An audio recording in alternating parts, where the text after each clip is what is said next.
नमस्कार दोस्तों, आज इस वीडियो में हम डिस्कस करने वाले हैं कि हमारे देश में ऑक्सीजन की कमी ना होते हुए भी मरीज तक ऑक्सीजन क्यों नहीं पहुंच पा रही हैं।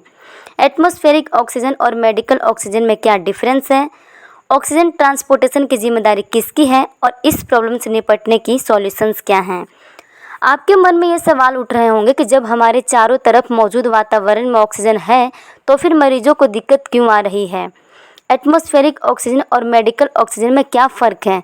तो दोस्तों, मेडिकल ऑक्सीजन ऐसा ऑक्सीजन है जिसमें नमी, धूल या फिर दूसरी गैस की मिलावट ना हो। ये लगभग 98% शुद्ध होती हैं। आपकी जानकारी के लिए बताते चले कि साल 2015 में WHO की तरफ से इसे ज़रूरी दवाओं की लिस्ट में शामिल किया गया था। आप भी ये अच्छी तरह से जानते हैं कि हमारे वातावरण में सिर्फ 21% ऑक्सीजन ही होता है। इसे मेडिकल सेवाओं के लिए इस्तेमाल नहीं किया जा सकता।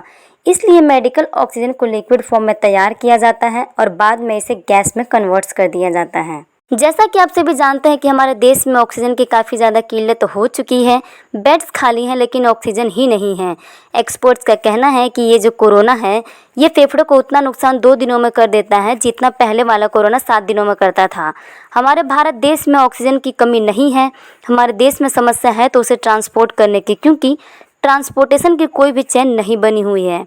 हमारे देश में ऑक्सीजन की डिमांड है 7000 मैट्रिक टन और जो हमारे देश में क्षमता है प्रोड्यूस करने की वो है 7800 मैट्रिक टन। इसका मतलब डिमांड से ज़्यादा हमारे पास ऑक्सीजन है और गवर्नमेंट ने टारगेट लिया है कि 90,000 मैट्रिक टन ऑक्सीजन की क्षमता को इंक्रीज़ किया जाए।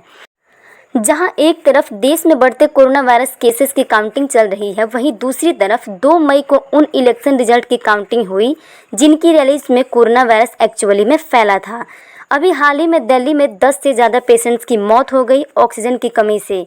हैरानी की बात यह है कि दोस्तों, अगर आप डेटा देखेंगे सेंट्रल गवर्नमेंट ने कितनी ऑक्सीजन अलॉट की है कितनी स्टेट्स को, इसमें आपको देखने को मिलेगा कि दिल्ली एकलौती स्टेट है जहां पर जिस ऑक्सीजन की सबसे ज़्यादा ज़रूरत है वहां पर काफ़ी कम ऑक्सीजन अलॉट की गई है सेंट्रल गवर्नमेंट की तरफ से। 700 मैट्रिक टन से ज़्यादा ऑक्सीजन की ज़रूरत है दिल्ली को, लेकिन सेंट्रल गवर्नमेंट ने 419 मैट्रिक टन ही अलॉट की है दिल्ली को। सारी स्टेट के कंपैरिजन में सबसे ज़्यादा बुरा हाल यहीं पर है। कई लोग यहाँ पर कहते हैं कि स्टेट गवर्नमेंट को उतना ही ब्लेम जाना चाहिए, सेंट्रल गवर्नमेंट को इतना ब्लेम मत करो। लेकिन ऑक्सीजन को एलोकेट करने का काम सिर्फ और सिर्फ सेंट्रल गवर्नमेंट का ही है। जब स्टेट गवर्नमेंट कोशिश करती है ऑक्सीजन को लाने की तो उन्हें लाया नहीं दिया जाता सेंट्रल गवर्नमेंट के परमिशन के बिना। जिस दिन ये ऑक्सीजन की कमी से लोगों का देहांत हुआ उस दिन तो 490 मैट्रिक टन जो प्रॉमिस किया हुआ था सरकार की तरफ से ये भी नहीं पहुंच पाए थे। हाई कोर्ट के कहने के बाद सेंट्रल गवर्नमेंट ने दिल्ली की जो एलोकेटेड ऑक्सीजन सप्लाई है उसे 100 MT से बढ़ाकर 590 MT तक कर दिया है। लेकिन ये इतनी लेट डिसीजन ली गई है कि आज के दिन दिल्ली को ऑक्सीजन की ज़रूरत 900 मैट्रिक टन से ज़्यादा क्रॉस कर चुकी हैं। यूएस के फेमस डॉक्टर फोसी ने कुछ रिकमेंडेशन और सॉल्यूशन दिए हैं सरकार को। इन्होंने कहा है कि एक एक्सपर्ट्स ग्रुप बनाना चाहिए सरकार को, जहां पर एक्सपर्ट्स और साइंटिस्ट बैठेंगे जिनका काम होगा ऑक्सीजन की सप्लाई को देखना। इनकी दूसरी रिकमेंडेशन है कि पैरामिलिट्री फोर्सेस को एम्पावर करना चाहिए और Indian army, Indian air forces का इस्तेमाल करना चाहिए। साथ ही साथ जितने सरकारी टीचर छुट्टी पर हैं इन टीचर को वैक्सीन ट्रांसपोर्टेशन में लगा देना चाहिए। कुछ हद तक सरकार ने किया भी है। तो दोस्तों, लॉन्ग टर्म में इस क्राइसिस से निपटने का सॉल्यूशन सिर्फ और सिर्फ वैक्सीनेशन ही है।